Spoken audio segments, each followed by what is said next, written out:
नाव काय सर आपलं? माझं नाव नाना उत्तम ओहाळ, राहणार कोल्हापूर.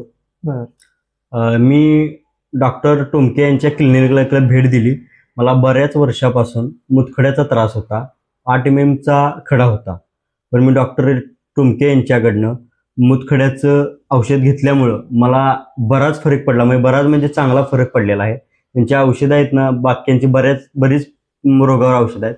फार उत्तम औषधं आहेत. त्यामुळं माझं तर मी सजेस्ट करेन डॉक्टर टोमके यांची औषधं तुम्ही यूज करायला काही हरकत नाही. बऱ्याच रोगावर त्यांची औषधं आहेत. धन्यवाद सर. आता हे औषध कोणाला नेलंय आपण? हे माझ्या मित्राला घेऊन चाललोय मी. याच्या अगोदर मी घेतलं होतं, पण आता माझ्या मित्राला मी हे औषध घेऊन चाललोय. सजेस्ट करायला. ठीक आहे, आभार आहे, धन्यवाद सर.